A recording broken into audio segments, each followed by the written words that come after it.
एक बार तेनालीराम महाराज कृष्णदेव राय से किसी बात पर नाराज थे और वह महाराज को बिना बताए कहीं पर चले गए और दरबार में आना बंद कर दिया। महाराज को लगा जब तेनालीरामा का गुस्सा शांत हो जाएगा तो वह स्वयं ही आ जाएंगे, लेकिन ऐसा नहीं हुआ। बहुत दिन हो गए पर तेनालीराम दरबार में नहीं आए। जब महाराज को तेनालीरामा की कमी महसूस होने लगी तो उन्होंने एक सेवक को तेनालीराम के घर पर भेज दिया। जब सेवक घर पहुंचा तो उन्हें पता लगा कि तेनालीराम बहुत दिनों से घर पर आए ही नहीं। अब महाराज को तेनालीराम की चिंता होने लगी। वह आखिर गया कहाँ है? महाराज ने पूरे विजयनगर में अपने गुप्तचर भेज दिए। उनकी गुप्तचरों ने सारा विजयनगर ढूंढ लिया पर तेनालीराम का कहीं पता नहीं चला।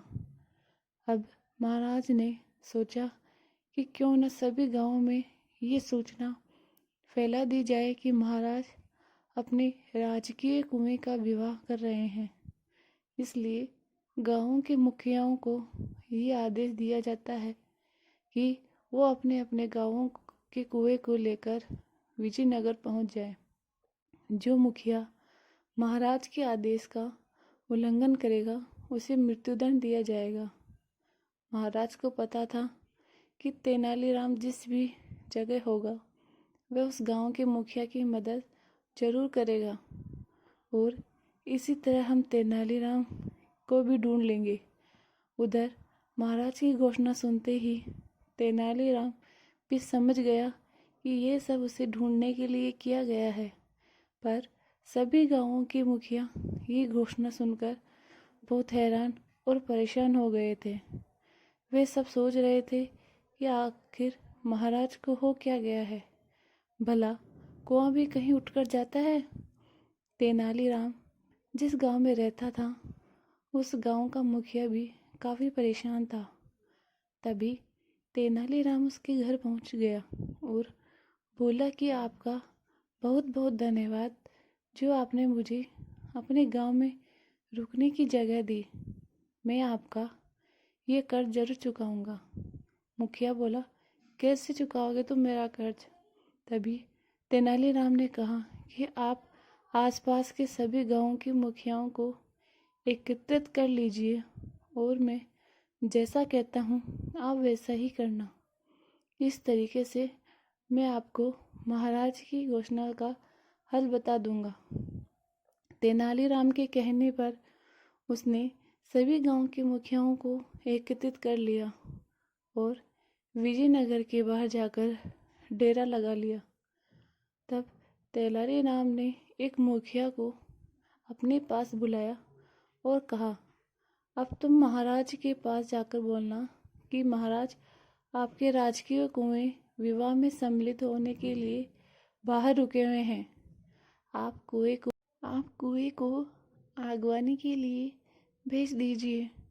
मुखिया ने वही कहा जो तेनालीराम ने मुखिया को कहने को कहा था। तभी महाराज ने पूछा कि ये तुम्हें ये सुझाव किसने दिया है? मुखिया ने बताया कि कुछ दिनों से हमारे गांव में एक आदमी आकर रह रहा है, उसी ने मुझे ये सब बोलने को कहा था। मुखिया की बात सुनते ही महाराज समझ गए थे कि वह जरूर तेनालीराम ही होगा। महाराज ने पूछा कि अब वह कहाँ पर है? तभी मुखिया ने कहा कि वह राजधानी के बाहर खड़ा है। महाराज ने जल्दी से अपने सेवकों को रथ तैयार कर राजधानी के बाहर जाने का आदेश दिया। कुछ ही देर में वह तेनालीराम को लेने के लिए राजधानी के बाहर पहुंच गए और तेनालीराम को देखते ही महाराज बहुत खुश हुए।